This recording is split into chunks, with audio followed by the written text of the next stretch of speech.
Kiti, sina hakika sana kama Mheshimiwa Mnyika anajua anachokisema. Naomba niendelee tu. Kama anataka kuleta taarifa sahihi, akatafute nyaraka halisi za taarifa na kumbukumbu mbalimbali za kitakwimu za tume. Mheshimiwa, ziko library tu, ziko hapa library. Tatizo watu wasomi. Hii ndio problem. Naomba niendelee. Mheshimiwa Mwenyekiti, ninaomba niseme kwamba kumekuwa na mwendelezo mkubwa sana wa hizi tume mbalimbali kutaka kupendekeza muundo wa serikali tatu kinyemela. Nimeanza kwamba mapendekezo ya muundo wa serikali tatu kwenye tume ya Nyalali yalikuwa ni ya kinyemela, ya ujanja. Na ninakuja nasema tena, mapendekezo ya serikali tatu kwenye tume ya Jaji Kisanga yalikuwa ya kinyemela, ya ujanja. Na pia naendelea kusema kwamba mapendekezo ya serikali tatu kwenye tume ya Jaji Warioba ni ya kinyemela vile vile. Kwa nini nasema ni ya kinyemela, ya ujanja? Kwa sababu nimesema kwenye tume ya Nyalali walitofautiana wajumbe kwenye jambo hili.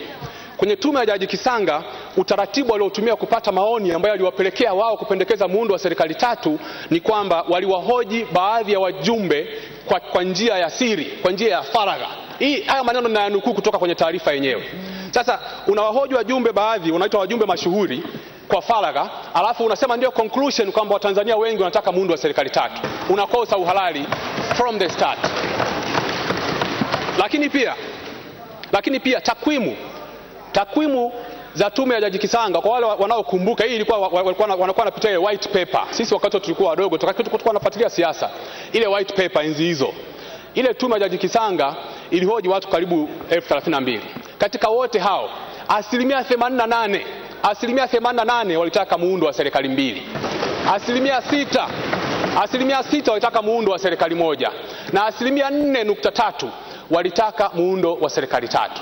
Sasa asilimia 4 kwenye tume ya Jaji Kisanga na asilimia 88 waliotaka muundo wa serikali mbili, conclusion inakuja kuwa kwamba muundo uwe wa serikali tatu. Huu ni ujanja. Huu ni ujanja of the highest order, Mheshimiwa Mwenyekiti. Pamoja na hivyo, kwenye tume ya Jaji Warioba, muendelezo ule wa kupendekeza serikali tatu unaendelea kuwa wa kinyemela vile vile. Takwimu nilizisema pale juzi, lakini pia ninaongezea hapa kwamba katika maoni, jumla ya maoni, idadi ya maoni 772,211 ni maoni 48,820 tu yaliyozungumzia muundo wa muungano. Na katika hayo yaliyotaka serikali tatu ni maoni 17,000 tu. Ni asilimia 2 tu. Asilimia 2 tu ya maoni yote ya Watanzania.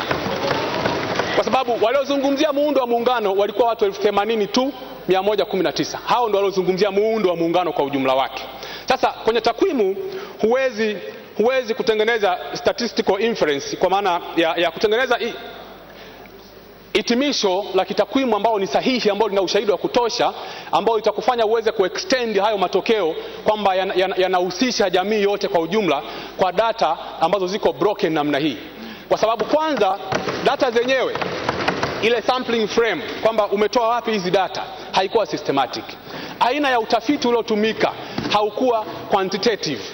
Na kwa maana hiyo, kanuni zile za kitakwimu, za kitafiti, za kufanya sampling, kucalculate sample size na hata kujua minimum sample size itakuwa ngapi, hazikufuatwa.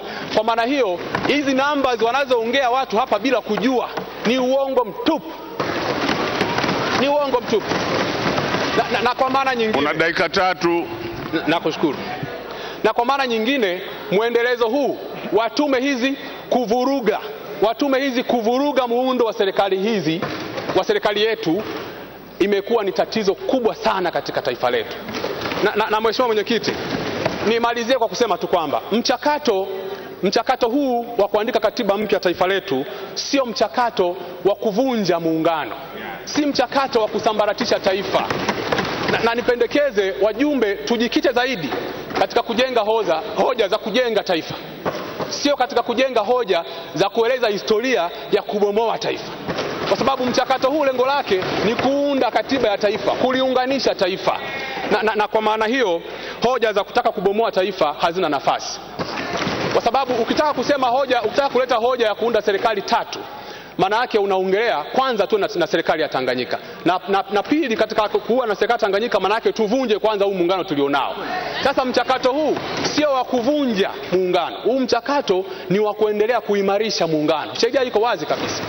Kwa hiyo Mheshimiwa Mwenyekiti, nilitaka tu kusema kwamba utafiti uliotumika na tume hautoshelezi kwa namna yoyote ile kujenga hoja na kufikia kwenye hitimisho la muundo wa serikali tatu, kwa sababu utafiti waliofanya ni qualitative research ambao ni aina ya ethnographic research, ambayo yenyewe inachukua maoni ya watu, inafanya value judgment, maoni ya watu inayaangalia kwa uthamani wake, inafikia conclusion kwamba watu wanataka kitu cha aina fulani, lakini sio numbers, kwa sababu hata numbers ukizifuata zinakataa kabisa pendekezo lao, kwa sababu kama ni numbers ni 2% ya maoni yote 700,000, 2% tu, 2% ya maoni yote 700,000. Kama ni watu 100, basi ni watu 2 tu walitaka mambo ya muundo wa serikali hizo tatu. Kwa hiyo Mheshimiwa Mwenyekiti, nilipenda kupendekeza tu kwamba watu wamesema maneno mengi. Malizia, muda umekwisha. Mheshimiwa Mwenyekiti, ninakushukuru kwa kunipa nafasi hii, na niseme tu kwamba tujifunze kusoma hizi document na hizi takwimu, hususan haya maoni ambayo pengine ndio yana uwakilishi mkubwa sana. Haya maoni ya mabaraza yana uwakilishi mkubwa kwa sababu walitoka watu 5 kutoka kila kata katika nchi yetu. Manake kila kata wa Tanzania wote walihusika kutoa maoni katika hatua ya mabaraza, lakini bahati mbaya sana maoni haya ya mabaraza ambayo yana uwakilishi wa kutoka kila kata hayakutumika, na badala yake wakatumia maoni ambayo yako broken sana, kwa sababu maoni kwa asilimia zaidi ya 30 yanatoka mikoa miwili tu, mkoa wa Kigoma na mkoa wa Kagera. Kwa maana hiyo haya maoni tunayoyafanyia kazi ya rasimu ya kwanza yametokana kwa kiasi kikubwa na watu wachache sana na ambao sio representative ya taifa letu. Asante sana Mheshimiwa. Nakushukuru. Namwita sasa Mheshimiwa Zakia Hamdani Megji, wakati wajiandae Mheshimiwa Frederick Martin Msigala. Asante sana ndugu mwenyekiti. Kwanza ningependa kusema kwamba mimi ni muumini wa umoja. Mheshimiwa Chiku, umechelewa, naanza mwingine, wewe unataka muongozo wa kitu gani sasa? Hatuwezi hivyo, tutakana miongozo mpaka sasa. Tuendelee Mheshimiwa Megji. Asante sana ndugu mwenyekiti kunipa nafasi hii. Kwanza kabisa ningependa kusema kwamba mimi ni muumini wa umoja, muungano, amani na utulivu. Kinyume chake ni mfarakano, ambapo naamini mimi siko huko, lakini naamini Watanzania wengi hawako huko, kwa sababu kila mmoja anataka amani, kila mmoja anataka utulivu katika nchi yake. Kuna mifano mingi ambayo tunaijua na ipo ambapo pale ambapo amani na utulivu hapana. Ndugu mwenyekiti, katika mapendekezo ya muundo wa serikali ya tume ya katiba au inajulikana zaidi tume ya Warioba, kimsingi inapendekeza muundo wa shirikisho au muundo wa serikali tatu na kutumia hati ya makubaliano au hati ya muungano kama msingi wa mapendekezo haya. Lakini ndugu mwenyekiti, hati ya makubaliano na waasisi waliokubaliana hawakuwa na dhana au maudhui ya serikali tatu, bali maudhui na dhana ya serikali mbili katika nchi moja, yaani serikali ya Jamhuri ya Tanzania na serikali ya Mapinduzi ya Zanzibar. Ndugu mwenyekiti, utakumbuka kwamba tokea tumeanza mchakato huu wa majadiliano kumekuwa na hoja nyingi sana juu ya hati ya muungano, na tunashukuru kwamba mchana huu tumeelezwa na Mheshimiwa Waziri Mkuu kwamba hati hiyo ipo. Lakini mimi nilikuwa sina wasiwasi, kwa sababu pia katika maandalizi yangu ya leo hii nilitaka kuzungumzia juu ya hati ya muungano. Machapisho mbalimbali yameandikwa, mambo mbalimbali yamefanyika, na ushahidi kamili umekuwepo kwamba hati hii ya muungano ipo. Lakini bado watu walikuwa wanataka kutumia hii hati ya muungano kusema kwamba muungano huu si halali, kwamba muungano huu ni batili. Kwa maana hiyo ni kwamba walitaka kutufikisha pahala ambapo kusema muungano huu haupasi kuwa hapa, kwamba turudi miaka 50 nyuma, kwa sababu tarehe 26 mwezi huu itakuwa miaka 50 ya muungano huu. Ningekuwa na muda ningesema kwamba tukae dakika 3 na kufikiri na kuona kama tukirudi miaka 50 nyuma hali ilikuwa vipi na hali ilivyo sasa ni vipi. Na kuna wengine ambao hawawezi kurudi miaka 50 nyuma, na wengi wa Tanzania ambao vijana, kwa sababu hawakuwepo wakati huo, hawajui kingine isipokuwa Tanzania. Tumeelezwa pia, hata mara nyingi sana watu wanapenda kuquote wataalamu mbalimbali, lakini nusu nusu, na kwa sio vizuri sana, kwa sababu una quote nusu ili kwa sababu yako mwenyewe. Ni kama vile mtu anasema yule mtu mbaya, alafu unasema Baba Meji kasema yule mtu mbaya, lakini naendelea, lakini mazuri yake haya na haya na haya, unamalizia pale yule mtu mbaya, uendelee. Profesa Osman ameandika juu ya hati ya muungano na ameelezea wazi wazi kwamba kwa wakati ule Dorado ambaye alikuwa mwanasheria mkuu, kwa sababu alionekana na mzee Karume kwa hana interest kubwa sana na muungano, kwa hivyo akampa likizo ya wiki moja, na akaitwa Profesa Dan Nabudere kutoka Uganda, akiwa mwanasheria mashuhuri katika Afrika, ndiye ambayo aliyekuja kutengeneza hati ya muungano. Lakini ikashangaza kwamba huyu Dorado, yeye akiwa mwanasheria mkuu, hakuuliza na kupeleka kwenye gazeti la Zanzibar. Alikaa mpaka miaka 18 baadaye na kuanza kuuliza na kusema kwamba juu ya hati ya muungano. Tunaelezwa hapa kwamba wanahoji, hata hii leo jioni tumesikia kwamba tumeambiwa upo na kwamba ulikuwa wapi, na kwamba labda umechakachuliwa na kadhalika na kadhalika. Niseme kwamba katika miaka yote hii, mbali ya huyo Dorado, hakuna mtu ambaye aliyeuliza na juu ya masuala ya hati ya muungano.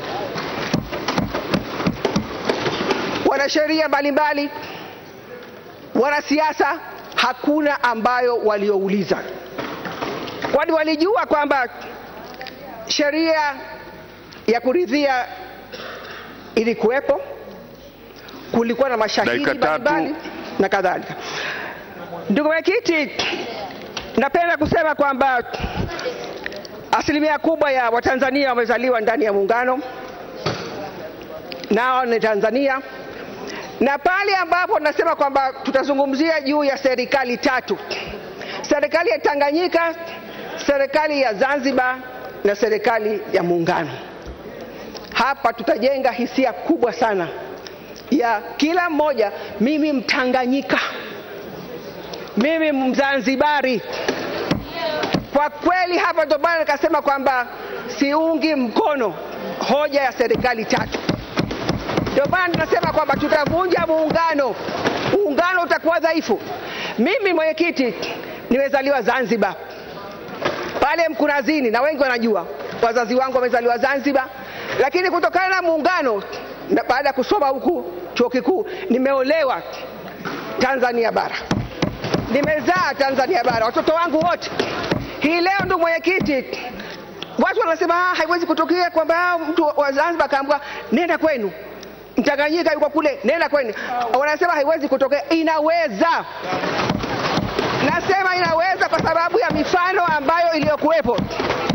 Angalia Watusi na Wahutu, ni kitu gani ambacho kimetokea? Suala la dini, Waislamu na Kristo, Central Africa, kitu gani kinatokea? Ni rahisi kabisa, ni rahisi kabisa kuweza kutokea, tusijidanganye. Ni rahisi kutokea. Katika nyumba ile yuko nani? Hatuulizani nyumba ile yuko nani? Yuko Mama Mengi, yeye Mzanzibari, watoto wake Watanganyika na mume wake Mtanganyika, aondoke ende kwao. Kwa kweli ndugu mwenyekiti, hapa tulipofika wananchi wanaelewa kwamba tunahitaji muungano huu. Serikali tatu kwa kweli kwangu mimi naona kwamba itavunja muungano. Tuimarishe. Kuna kero za muungano, ni kweli kabisa. Hakuna mtu ambaye anayesema hakuna kero za muungano, zipo. Na zipo tokea wakati huu. Mimi nimekuwa waziri wa fedha, nimeona kuna kero nyingi tu za muungano, masuala ya fedha na kadhalika. Kwa hivyo tuangalie ni jinsi gani ambazo kero hile tutazishughulikia. Kushughulikia kero sio kuvunja muungano. Asante sana ndugu mwenyekiti, nakushukuru.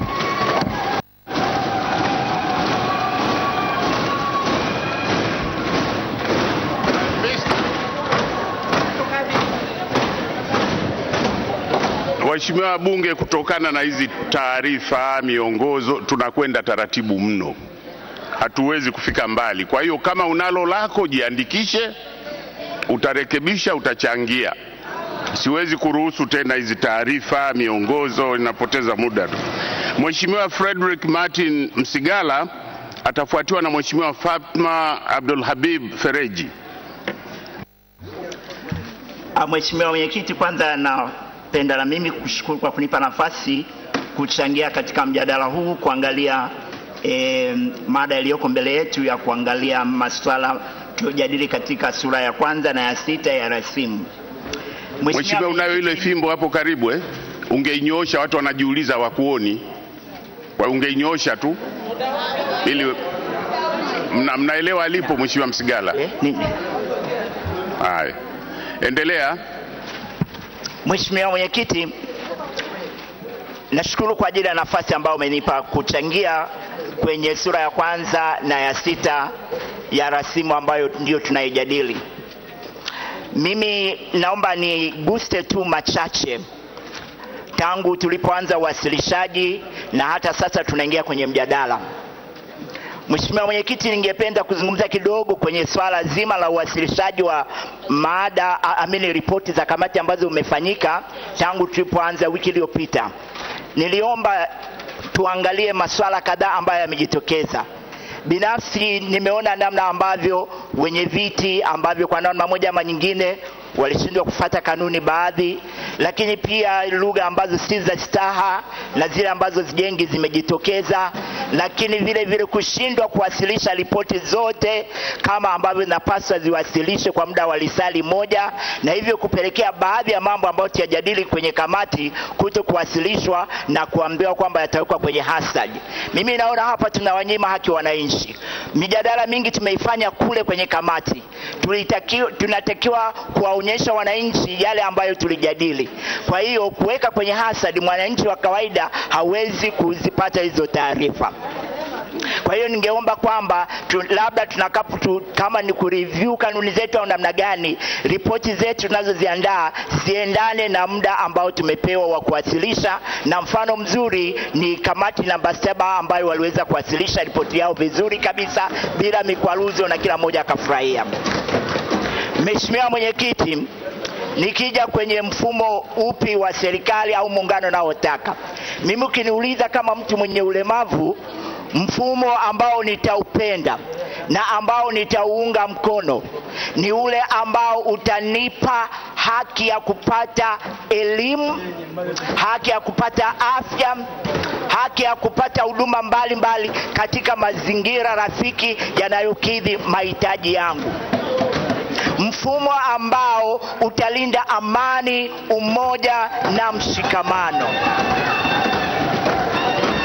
mfumo ambao utaendeleza umoja na mshikamano ambao tumekuwa nao kwa miaka 50, mfumo ambao utalinda na kutetea haki za binadamu, yakiwemo makundi mbalimbali ya watu wenye ulemavu, wanawake, wazee, watoto na wote ambao wako nje huko Tanzania nzima wanatuangalia sisi leo hapa tunaamua nini kwa ajili yao. Huo ndio mfumo ambao mimi nitausupport. Mfumo nitakaounga mkono ni ule ambao hautambebesha gharama kubwa mwananchi. Ni mfumo utakao angalia nini mahitaji ya Watanzania na kuyaadress. Tunafahamu na tumetafakari kwa kina changamoto za mfumo ambao tuko nao, na tumeona kero mbalimbali ambazo zipo. Mpaka sasa bado nashindwa kushawishika kwa 100% kwamba serikali tatu itakuwa ni 100% ufumbuzi wa hayo. Lakini pia tunapotafakari hivi, kama serikali tatu haitakuwa ufumbuzi lazima unategemea ni namna gani tutakwenda kuangalia rasimu hii na kuweka mikakati na kuweka misingi itakayowezesha kero ambazo zimedumu miaka 50 ziondoke, na tuendelee kuwa wamoja, tuendelee kuishi katika amani na utulivu na mshikamano. Mheshimiwa Mwenyekiti, baada ya kusema hayo, nizungumze machache kwa ajili ya watu wenye ulemavu. Moja ya jambo ambalo limekuwa likizungumzwa kama ukiukwaji wa haki za binadamu na hasa upatikanaji wa habari kwa watu wenye ulemavu ni ukosefu wa lugha ya alama. Ni muhimu lugha ya alama ikatambuliwa katika katiba yetu. Viziwi hawana namna nyingine ya kuwasiliana, mwenyekiti, isipokuwa kwa alama na kwa lugha ya alama na lugha ya mguso. Ni lazima katiba yetu itambue. Nimeshukuru na nimefurahi kuona kamati baadhi zimeweza kuyaweka mambo haya vizuri. Ninaomba nitumie nafasi kuwashawishi wabunge wenzangu, kama tunajenga jamii Tanzania jumuishi, hakikishe kwamba lugha ya alama inaingia katika katiba, kwa sababu kwanza inaendana sawa na mkataba wa kimataifa wa haki za watu wenye ulemavu ambao unazingatia na kutilia mkazo haki ya mawasiliano kwa lugha ya alama kwa wenzetu visiwi. Lakini si hivyo tu, sheria ya watu wenye ulemavu ya mwaka 2010 inazungumza wazi kwamba mawasiliano kwa watu wenye ulemavu wale walio viziwi ni lugha ya alama. Kwa hiyo ninawashawishi wajumbe wenzangu tulipigie kelele hili na tuhakikishe kwamba linaingia kwenye katiba. Nikija kwenye tunu, ile ibara ya 5, nakumbuka kwenye kamati yetu na nadhani ilipita, usawa wa jinsia tuliweka moja hapo kama tunu, lakini pia amani na utulivu. Mimi najaribu kuimagine kama mtu mwenye ulemavu, amani leo hii ikikosekana katika nchi hii. Nilisema hata wakati mwingine mwenye kukimbia atakimbia, mwenye kuruka ataruka, mimi nitarukia wapi? Kwa hiyo amani ni tunu, na Tanzania tumeishi takriban miaka 50 kwa amani na utulivu. Amani hii tusichezee kwa gharama yoyote ile. Tunahitaji kuilinda amani hii kwa udi na uvumba. Amani yetu lazima ilindwe, utulivu wetu ili ulindwe. Maendeleo yoyote hayawezi kupatikana katika nchi ambayo ina machafuko. Mheshimiwa Mwenyekiti, Watanzania wanatuangalia hapa tulipo. Tunajadili na kuangalia mustakabali wa taifa letu miaka 50 ijayo. Tunahitaji kuwa makini sana na maamuzi ambayo tunakwenda kuyafanya, ili kesho na kesho kutwa watoto wetu na wajukuu zetu wasije kutunyoshea kidole kwamba tulioamua hapa katika bunge hili yamesababisha nchi isitawalike, nchi isiwe na amani, kama tunavyoona Somalia na Sudani na nchi nyingine majirani ambao wameiona Tanzania kuwa ni kimbilio lao kwa sababu ina utulivu. Mwenyekiti, naomba kuwasilisha. Asante sana, asante sana, asante. Asante sana. Haya mambo mazuri haya. Mheshimiwa Fatma Abdul Habib Fereji atafuatiwa na Mheshimiwa Felix Mkosamali. Bismillahirrahmanirrahim. Mheshimiwa Mwenyekiti, naomba nianze kwa kumshukuru Mwenyezi Mungu kwa kunijalia kuwa mzima wa afya jioni hii na mimi kuweza kupata fursa kama ulivyoniruhusu ya kuchangia rasimu hii ambayo iko mbele yetu, rasimu ya Katiba ya Jamhuri ya Muungano wa Tanzania kama ilivyowasilishwa ndani ya bunge letu hili maalum na mwenyekiti wa Tume ya Mabadiliko ya Katiba, Mheshimiwa Jaji Warioba. Na Mheshimiwa Mwenyekiti, leo hii tukijikita zaidi katika sura ya kwanza na sura ya 6, na napenda niwapongeze kwa dhati kabisa wajumbe wa tume wote pamoja na mwenyekiti wao kwa kutuletea rasimu ambayo kwa uoni wangu mimi inalenga katika kutatua na kuimarisha muungano ambao tuko nao sasa kwa miaka 50. Mheshimiwa Mwenyekiti, na naomba nianze kabisa kusema kwamba mimi naunga mkono sura ya kwanza na sura ya 6 ya rasimu hii pamoja na marekebisho ambayo yamewasilishwa ndani ya ripoti ya walio wachache kutoka kwenye kamati namba 5. Kwa ufupi ni kwamba naungana kabisa na rasimu hii kwamba tuondokane na mfumo wa muungano ambao haueleweki, tuingie kwenye shirikisho na vile vile tuje na mfumo wa serikali tatu ambao nina sababu zangu Mheshimiwa Mwenyekiti kusema hivyo.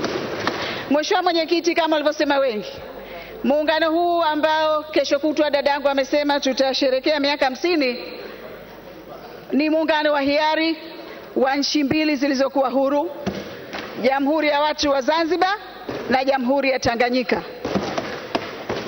Na kwa bahati mbaya sana, kwa uoni wangu mimi ni kwamba tokea muungano huu ulipoanzishwa hakukuwa na usawa na uwiano, hasa pale Jamhuri ya Tanganyika ilipojipa hadhi mbili ya kuwa Tanganyika na kuwa Jamhuri ya Muungano kwa wakati mmoja. Sasa Mheshimiwa Mwenyekiti, fursa hii imekuja kwetu ya kuweza kurekebisha makosa. Asiyekosea ni Mwenyezi Mungu peke yake. Mimi naamini waasisi wetu wawili walikuwa na nia njema, na mimi naamini kabisa ndani ya sakafu za Wazanzibari na Watanganyika kila mtu anaupenda muungano huu. Mheshimiwa Mwenyekiti, kinachofanya baadhi ya watu kuona kwamba pengine muungano huu hauna faida ni kule kutokuwepo usawa au angalau uwiano kati ya pande mbili hizi za muungano. Na hayo yote ukiyatafakari sana, inayoumia, inayobanwa ni Zanzibar. Mheshimiwa Mwenyekiti, naomba nikubaliane kabisa kwamba haya ndiyo maoni ya wananchi ambayo yamepokelewa ndani ya rasimu hii, ambayo kila mtu ana hiari yake kuyakataa na kuyakubali, lakini kwa uoni wangu mimi idadi ya waliohojiwa sio hoja kubwa. Hoja ni mfumo uliotumika katika kuwahoji watu hao, na hata mimi nataka mtu asimame aseme ni survey gani iliyofanywa katika kutafuta maoni na anipe amount ambayo ilikuwa kubwa na imetoa maoni ambayo yapo. Survey nyingi zimefanywa na zimetoa uelewa au muono wa kitu gani kinatakiwa kuwepo. Kwa hiyo wananchi walikuwa huru, hawakuwekewa questionnaire ya kuongozwa nini cha kujibu, walikuwa huru, walijieleza. Mheshimiwa Rais Kikwete, nilikuwepo siku ambayo alikuwa anapokea rasimu hii Dar es Salaam, nilialikwa na nilikwenda. Yeye mwenyewe alitamka kwamba atamshangaa sana mtu atakayesema kwamba tume hii haikuwafikia wananchi.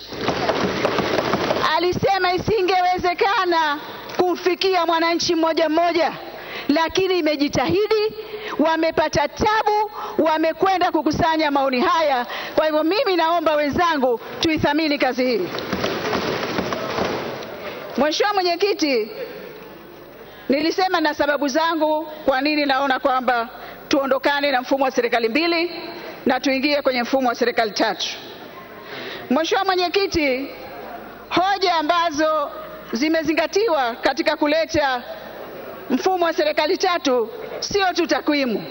Kila mtu anajua na anaelewa fika idadi ya tume ambazo zimeundwa Tanzania bara na zimeundwa Zanzibar kwa ajili ya kushughulikia matatizo sugu ya muungano ni nyingi mno, na nisingependa kuanza kulisti manake dakika zetu ni chache. Lakini vile vile nani hajui kwamba kumekuwa na mpango wa muda mrefu wa kukutanisha viongozi wa SMZ na SMT katika kuhakikisha kwamba matatizo haya yanatatuka, ikianzia na aliyekuwa waziri kiongozi kwa wakati huo Zanzibar na waziri mkuu Tanzania bara, lakini mpaka sasa imefikia hadi kwa makamu wa rais kuwa mwenyekiti wa vikao hivyo, na gurupu la Zanzibar likiongozwa na makamu wa pili wa rais yupo hapa, na gurupu la kutoka Tanzania bara likiongozwa na waziri mkuu. Mheshimiwa Mwenyekiti, kero hazitatuki. Kwa bahati nimeshiriki kwenye vikao hivi, ni matatizo matupu. Mheshimiwa Mwenyekiti, nina imani kwamba tutakapobadilisha mfumo huu wa kutoka serikali mbili ambazo nikubaliane na wenzangu ndio zimezoeleka, lakini hakuna ubaya katika kubadilika. Tusijitishe, tusitiane hofu. Hapa hakuna anayetaka kuvunja muungano na sifikiri kama jambo hilo linawezekana. Tusitishane, hakuna vita hapa. Mheshimiwa Mwenyekiti, hebu tufanye maamuzi magumu dakika tatu kwa ajili ya watu wetu. Mheshimiwa Mwenyekiti, ninasema kwamba mfumo huu wa serikali tatu utawezesha na kutoa haki kwa mshirika mmoja wa muungano, hasa Zanzibar, ambaye anaonekana kwamba amebinywa sana na kukosa haki katika mfumo huu tulionao. Lakini vile vile mfumo huu utaweka wazi jinsi ya uchangiaji wa gharama za muungano katika serikali ya muungano. Mheshimiwa Mwenyekiti, tokea mwezi wa Agosti mwaka 2006 tume ya rais ya pamoja ya fedha iliandaa na kufanya kazi ya kutayarisha vipi washirika wawili wachangie gharama za muungano, Tanzania bara na Zanzibar. Mheshimiwa Mwenyekiti, leo ni 2014, miaka imepita, kimya, hakuna lolote linalozungumzwa na suala hilo. Hii ni kwamba kuna tatizo kubwa katika mfumo wa serikali mbili kuweza kuzionyesha gharama halisi za shughuli za muungano na gharama mbali za serikali ya Tanzania bara na gharama za Zanzibar. Kwa hiyo ni muhimu sana tubadilishe, tuondokane na mfumo huu, tuende kwenye mfumo wa serikali tatu, mfumo ambao utakuwa wawazi, hauna utatanishi, na ndani yake kila mshirika ataona kwamba anatendewa haki. Mheshimiwa Mwenyekiti, vinginevyo vyovyote baada ya miaka 50 sishawishiki kwamba kero hizi zinaweza kuondoka, na badala ya kufanya muungano wetu uwe imara na uwe na ridhaa na pande zote, tutaendelea kuwa na muungano unaonung'unikiwa kila siku na kila mtu kwamba Tanzania bara imebeba koti la muungano na inafaidika mno na kuiacha Zanzibar ikiwa maskini daima. Nakushukuru Mheshimiwa Mwenyekiti, na naomba kuunga mkono rasimu hii.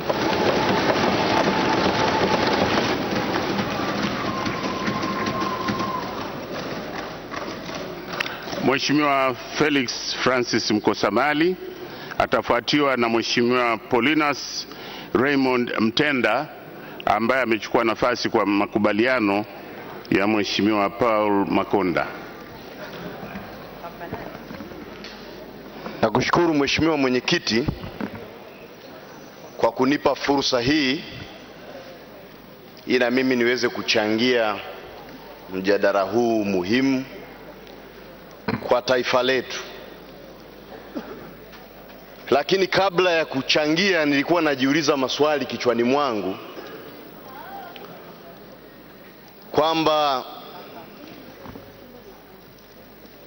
tuko hapa kufanya shughuli gani, na kama kweli tuko hapa kwa ajili ya kutunga katiba,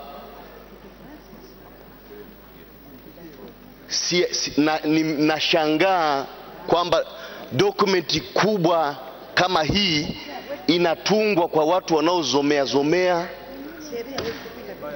watu ambao wanapiga kelele, na nikawa najiuliza kwamba unachangia ili kumshawishi mtu au unachangia kwa ajili gani?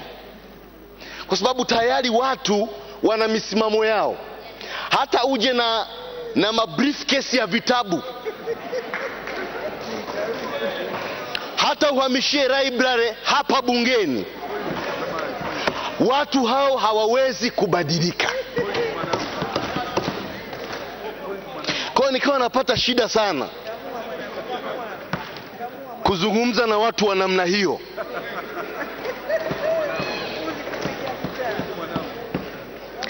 Na nikashangaa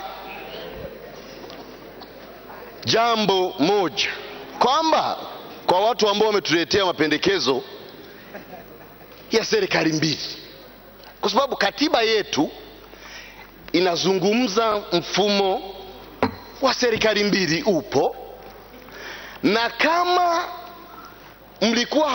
mlikuwa hamuhitaji kuunda tume kupata maoni ya wananchi, mlikuwa hamna haja ya kupoteza pesa na kukaa hapa mnalipanda posho na tume imetumia fedha nyingi. Ninyi watu wazima wenzetu, baba zetu tunaowaheshimu, mnakaa hapa, kwa nini hamkutumia katiba hii mkairekebisha tu? Kwa sababu inawaruhusu kuirekebisha. Kwa nini mmeunda tume ambayo mnaidharau, ambayo mnaipuuza, wakati mlikuwa mna uwezo wa kufanya haya mambo haya? Hili ni jambo la aibu, na nchi hii haiwezi kuendelea, wala hatuwezi kutoka hapa kwa kuwa na viongozi vigeugeu kama tulionao sasa hivi. Rais Kikwete ni kiongozi kigeugeu wa kwanza kwenye nchi hii. Kigeugeu. Leo watu wanasimama hapa. Mheshimiwa, kumbuka kanuni Kumbuka kanuni. Nitaeleza ni kigeugeu kwa sababu gani.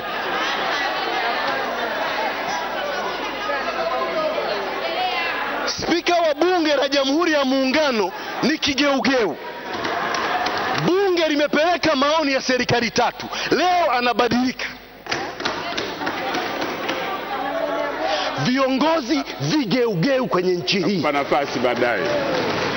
Baraza la Wawakilishi wanapeleka serikali tatu, wanakuja kuwa vigeugeu hapa ndani. Wanatenga fedha mabilioni ya shilingi, wanakuja hapa kulipana posho kwa jambo ambalo wanajua hawalitaki, wanataka mchakato ukwame, halafu wanaanzisha propaganda kwamba serikali tatu itavuruga amani. Marekani kuna serikali ngapi? Kuna state ngapi hamna amani? Imepigana vita lini Marekani? Ndugu zangu, nchi hii kuongozwa na watu ambao vigeugeu, watu ambao hawaeleweki. Mwenyekiti, naomba unilinde, watu wanazomea. Uchunge lugha yako tu. Ukiwaita watu vigeugeu kwa ujumla namna hiyo, lazima utakaribisha matatizo tu. Mheshimiwa Mwenyekiti, sisi tuko hapa sio kwamba tunaanza kutunga jambo hili, halijaanzia hapa. Tumepitisha sheria hii, sheria ya mabadiliko ya katiba.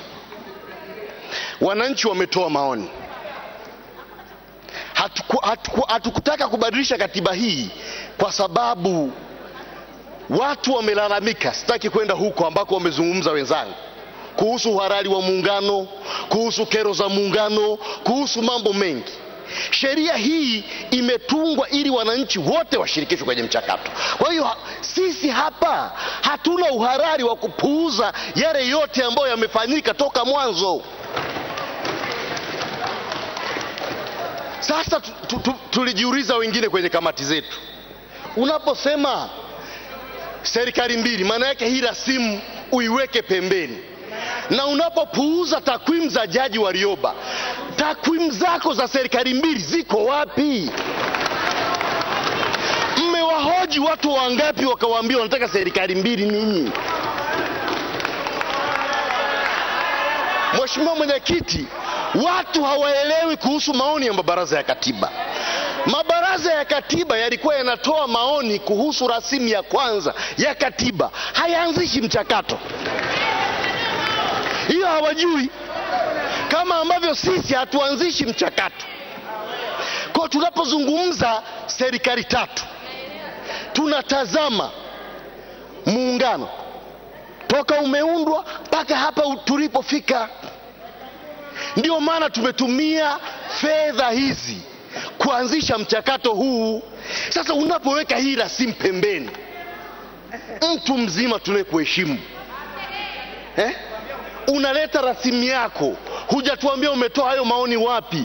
Huna kitabu. Ni watu wawili wamejifungia kwenye chama chako, wanakuandikia vitu, unakuja unakariri hapa kutupotezea muda.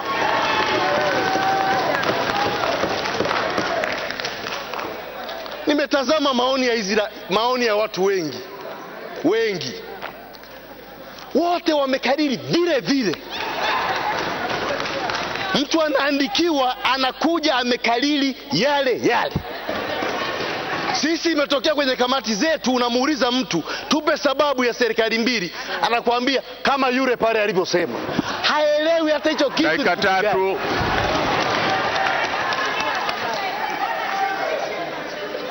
Ni mambo ya aibu kupoteza pesa za wananchi kwa jambo ambalo mlikuwa hamlitaki. Leo mnasema mnamnukuu baba wa taifa Mwalimu Nyerere, sijui tufate mambo ya Mwalimu Nyerere na nini. Azimio la Arusha yenyewe mnalifuata? Mnafuata azimio la Arusha yenyewe CCM? Si mmejazana kila siku mnatoa rushwa kila mahara nyinyi CCM? Mnajifanya mnajua kumnukuu baba wa taifa na kujifanya mnajua kudumisha amana yale aliyosema. Baba wa taifa alisema hakuna kiongozi ambaye atashindwa kusimamia katiba. Leo tuna katiba mbili tofauti, viongozi wameshindwa kusimamia katiba. Mnamwezi baba wa taifa kwa namna gani? Mnatupotezea muda. Na mimi niwaambie ndugu zangu wa upinzani, ni kuchomoka hapa, ni kufunga mabegi. Narudia sentensi yangu, wabaki wanatunga katiba yao wao CCM hapa.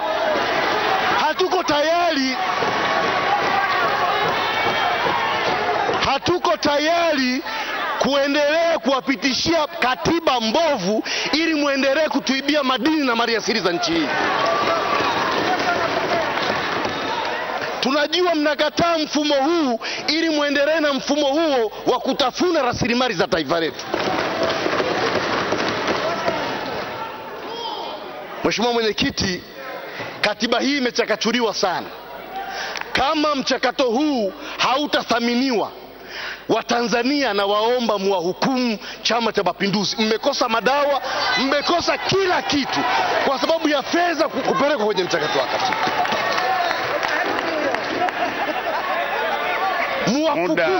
Muda wako tayari.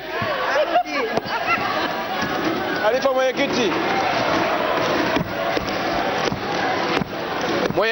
Mwenyekiti, naomba kutoa taarifa. Mwenyekiti, hakuna taarifa hapa, tunaendelea. Mwongozo mwenyekiti. Mheshimiwa Mtenda, kanuni zinavunjwa. Mheshimiwa mwenyekiti, Mheshimiwa Mtenda sasa. Kanuni zinavunjwa. Mheshimiwa mwenyekiti. Ana Kajumlo, Profesa Ana Kajumlo Tibaijuka baada ya Mheshimiwa Mtenda. Mheshimiwa Mtenda. Nakushukuru Mheshimiwa mwenyekiti. Mimi labda nianze kwa kusema tu kwamba mimi ni muumini wa Kiswahili, pia mimi ni muumini wa sanaa na utamaduni, lakini pia mimi ni muumini wa usawa wa kijinsia kwa sababu pia nimezaliwa na mwanamke na wathamini sana wanawake. Nikianza kwa Kiswahili, Mheshimiwa mwenyekiti, hata tafiti zilizopo kwenye haya makablasha tuliopewa, tunaambiwa kabisa kwamba Wanyamwezi Wayao walisafiri masafa marefu kukisambaza Kiswahili katika sehemu nyingi sana za Tanzania. Kwa hiyo ndio Wanyamwezi. Mheshimiwa mwenyekiti, mimi niendelee. Kiswahili kwangu ni kitu cha thamani sana kwa sababu ndicho kilichosaidia kuwakusanya Watanzania wote waliokuwa pembezoni mwa nchi hii. Kwa hivyo kwangu katika rasimu hii na katiba tunayoipendekeza, Kiswahili kikipewa nafasi inayostahili, kwangu mimi itakuwa faraja sana na nitasapoti kwa 100% wale wote watakaoweza kukipendekeza hicho Kiswahili. Lakini pia sanaa na utamaduni.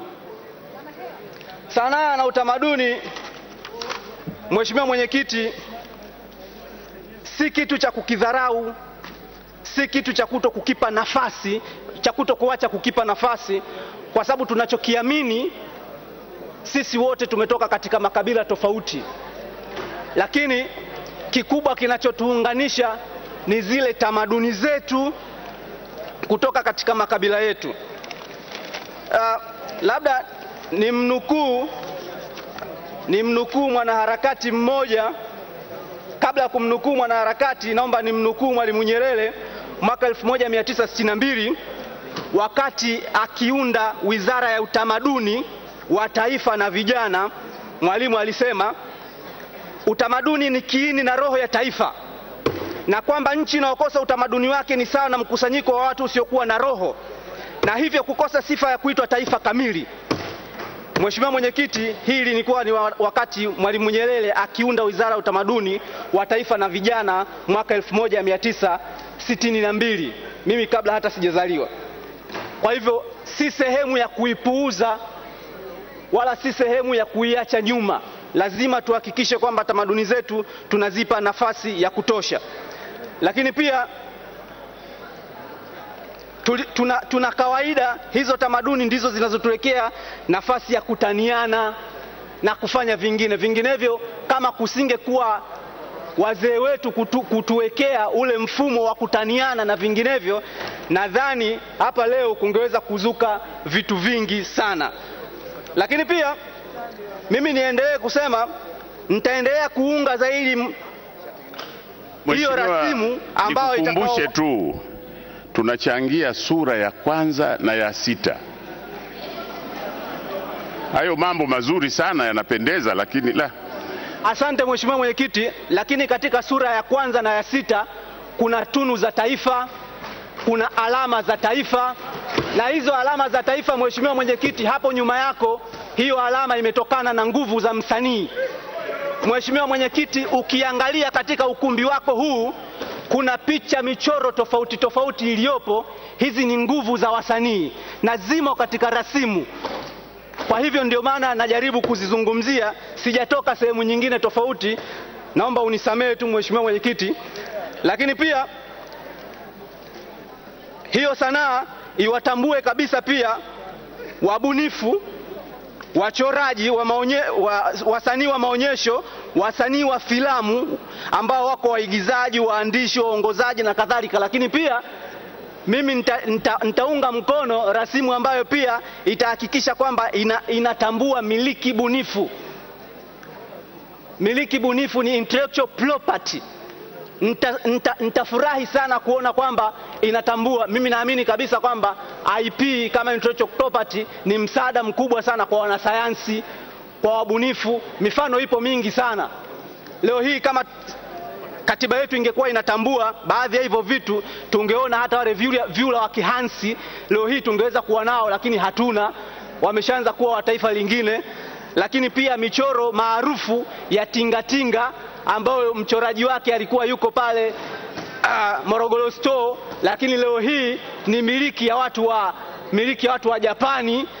Si jambo jema kuona kwamba kitu ambacho kimepiganiwa na Mtanzania kikawa miliki ya sehemu nyingine. Kwa hivyo mimi nitaunga mkono sana hizo serikali ambazo zitakazotambua sanaa, utamaduni, lakini pia usawa wa kijinsia, kwa sababu hata katika kamati yetu namba 9 chini ya mwenyekiti wangu Kidawa pamoja na makamu mwenyekiti Mheshimiwa Ngereja, naamini kabisa ni sehemu ambazo tulikuwa tunazipigania tukiamini kwamba 50-50 itakuwa jambo la msingi kabisa katika hii Tanzania. Na mimi niwaombe kina mama, niwaombe pia na kina baba na watu wote waliokuwa humu, tuhakikishe kwamba 50-50 inakuwa ni msingi wa taifa hili. Nakushukuru sana Mheshimiwa Mwenyekiti. Nakushukuru pia. Kidogo makamu anakuja sasa kuendelea na jahazi hili.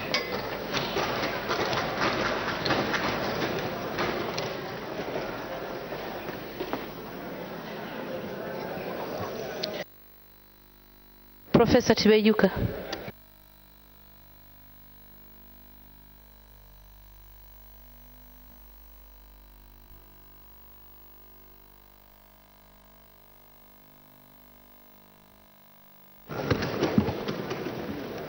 Asante sana Mheshimiwa makamu mwenyekiti, Mheshimiwa wajumbe wenzangu. Kwanza kabisa naomba nianze kuchangia kwa kutoa pongezi kwa Tume ya Katiba kwa kazi nzuri waliofanya. Hakuna shaka kwamba kazi hii ni ngumu. Kazi ilikuwa inataka uzalendo, utaalamu, bidii na wazungu wanasema sense of purpose, kwa sababu kama wangechezea muda labda wasingemaliza kazi yao.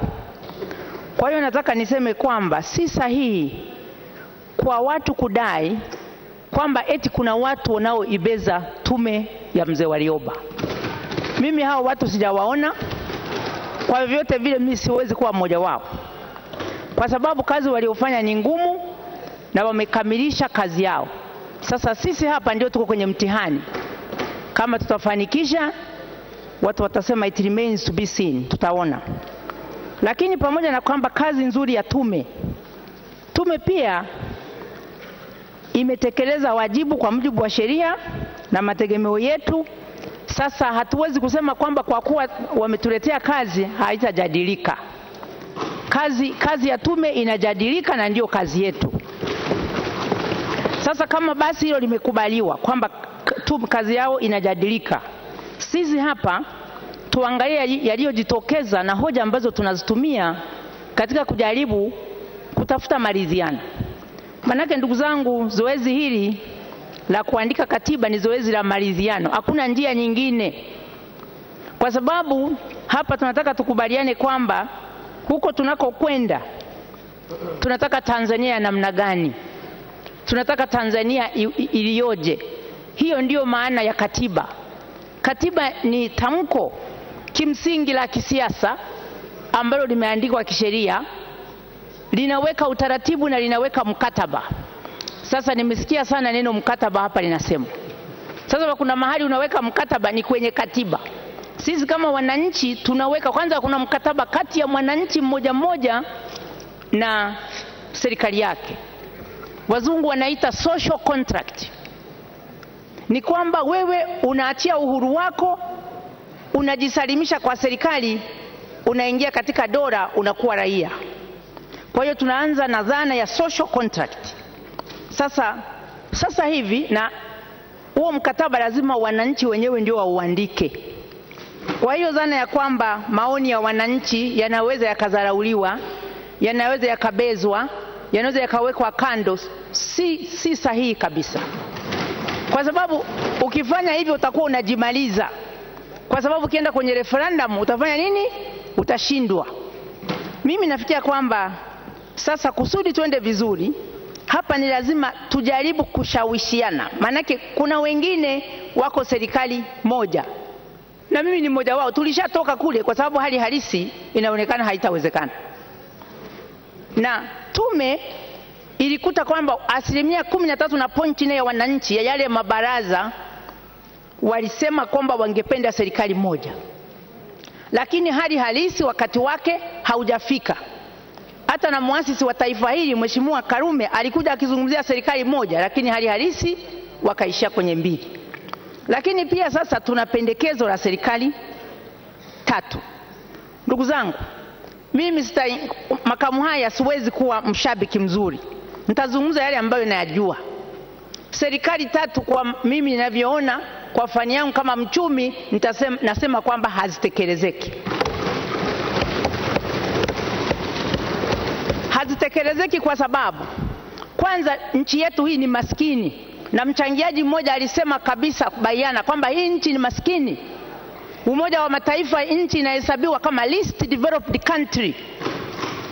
Ni nchi ambazo zipo lakini bila kusaidiwa zinaweza kushindwa kujiendesha kama nchi huru. Sasa leo tuna serikali 2, tunahangaika nazo, tunakazana, alhamdulillah tunajisifu, lakini tunasaidiwa. Bajeti yetu mwaka hadi mwaka, miaka 50 ya uhuru, 30% mpaka 40 zinachangiwa na wahisani. Serikali 2 hizo. Sasa mnataka kuweka serikali ya 3. Tutaweza? Na mimi kama mchumi nitakuwa sijatenda haki kukaa na kuridhia na kushindwa kusema ukweli. Kwa hiyo swala hili hapa tunaposema serikali 3 isiwe swala la ideology, itikadi. Tukienda kiitikadi, ndugu zangu, hatutafika. Kwa hiyo niseme kwamba takwimu zinazotumika, kwa mfano, kwa misingi ya kiuchumi haiwezekani kabisa, hii nchi haitaweza kuendesha serikali 3. Na naomba niwaambie, hakuna serikali ya bei nafuu. Anayewaambia kwamba kuna serikali ya bei nafuu mwongo. Serikali ni kitu wa gari. Serikali inakwenda taratibu. Serikali inaendeshwa na taratibu na kanuni. Mmeona tulivyopepesuka hapa, wiki 3 tunajaribu kuweka kanuni, au sio? Kusimika taasisi inaitwa serikali. Kwa hiyo huwezi kubabaisha, huwezi kwenda haraka haraka. Sasa watu, takwimu, nizungumzie kidogo takwimu kwa sababu muda ni mfupi.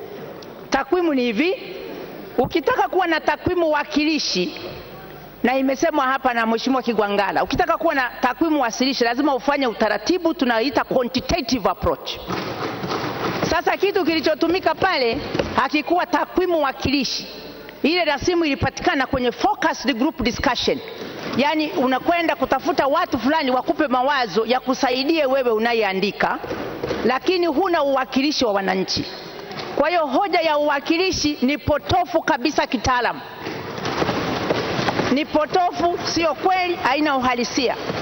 Lakini tulipofika kwenye stage ya mabaraza, yale mabaraza yale ni wakilishi yale. Na lazima nikiri kwamba nimeshangaa kwamba tume baada ya kupata kwamba 52.65 ya mabaraza walipendekeza serikali 2. Sasa kama ilikuwa hivyo, inakuwaje kwamba tumekuja kuishia na rasimu ya serikali 3? Hapo ndio tunakwama. Na lazima nikubaliane na wale waliosema kwamba kama una rasimu ya serikali 3, sasa tukikubaliana, na mimi naamini tutaridhiana, tukatoka labda na serikali, maridhiano ndio hayo, walio wengi tuko kwenye serikali 2. Sasa kazi itakuwepo, shughuli itakuwepo ya kuendelea huko tunakokwenda. Kwa hiyo itabidi kwa namna fulani tupate kamati ya uandishi, hapo ina kazi ya ziada kutusaidia. Sasa mwisho kabisa, Mheshimiwa, una dakika 2. Sawa. Uhalali wa muungano. Ndugu zangu, nimesikiza mengi kuhusu uhalali wa muungano. Kwanza kabisa, uhitaji kuwa mwanasheria kujua kwamba sio lazima uone hati ya muungano kujua kwamba muungano ni halali, kwa sababu hata vitabu